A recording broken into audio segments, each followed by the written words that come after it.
നമസ്കാരം. ഞാൻ ഇപ്പോൾ ഈ പറയുന്ന വോയിസ് നമ്മളെ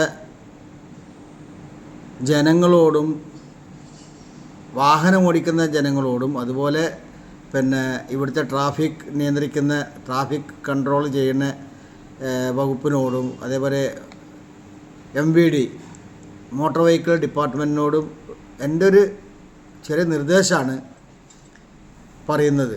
അതായത് നമ്മളിപ്പോൾ 6 വരിപ്പാതൊക്കെ വന്ന് ഇന്നാണ് ഞാൻ കണ്ടത്. ഇന്നെന്ന് പറഞ്ഞാൽ 15/5/2025 റിപ്പോർട്ടർ ചാനലിൽ ആ വിഷയം ഇപ്പോൾ ഇങ്ങനെ വാർത്തയിലായിട്ട് വന്നിട്ടുണ്ട്.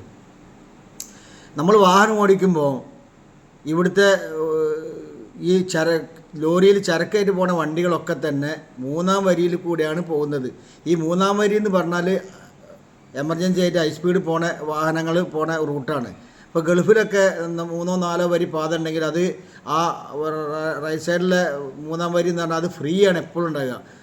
ഹൈ സ്പീഡിൽ എവിടെയും പോവുക. അവിടുത്തെ ഒരു വാഹനവും ഈ എമർജൻസി ലൈനിൽ ഉണ്ടാവില്ല.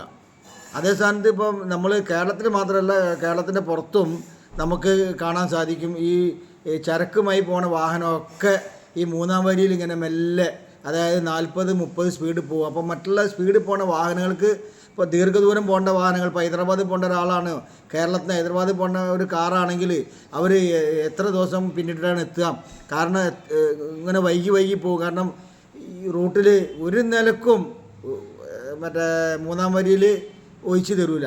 എത്ര പ്രാവശ്യം എനിക്കൊക്കെ ഒരുപാട് അനുഭവമാണ് ഈ 3-ാം വരിയിൽ ഈ വാഹനങ്ങൾ, അതായത് സ്പീഡ് കുറച്ച് ഇങ്ങനെ പോവുക. അത് ഈ സ്പീഡ് കുറച്ച് പോകാൻ 2 വരി ഇടത്തെ സൈഡിലുണ്ട്, എന്നാലും അതിൽ ഇവർ പോവില്ല. അതിനൊരു ബോധവൽക്കരണം നിർബന്ധമാണെന്നാണ് എനിക്ക് ഈ അവസരത്തിൽ പറയാനുള്ളത്. അതായത് ഈ 3-ാം വരിയിൽ കൂടെ വളരെ സ്ലോയിൽ പോവുക.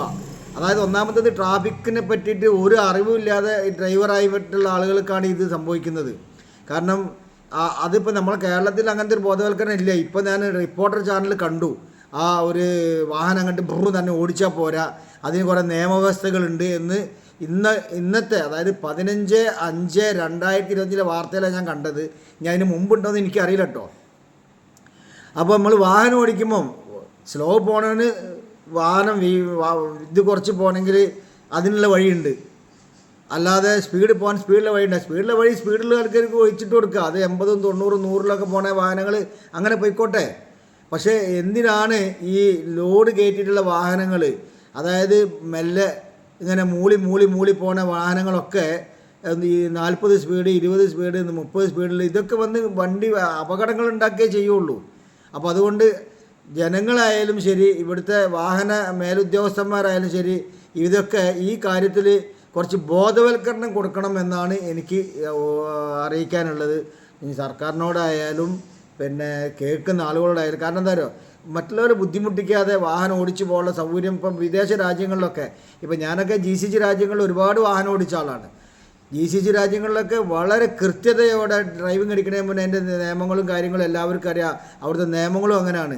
ഇപ്പോൾ ഹൈ സ്പീഡിലൊക്കെ അവിടെയൊക്കെ 140, 150 സ്പീഡിലൊക്കെയാണ് വണ്ടി പോകുന്നത്. നിയമം 120 ആണെങ്കിലും അവിടെ 160 സ്പീഡിലൊക്കെയാണ് വാഹനങ്ങൾ ഓടിക്കാൻ പോകുന്നത്. അവിടുത്തെ നിയമം 120 പക്ഷേ ആ റൂട്ടിൽ ആരും അങ്ങനെ മെല്ലെ പോകാനോ അല്ലെങ്കിൽ മെല്ലെ പോണ ഒരു വണ്ടിയും ആ ഇതിലുണ്ടാവില്ല.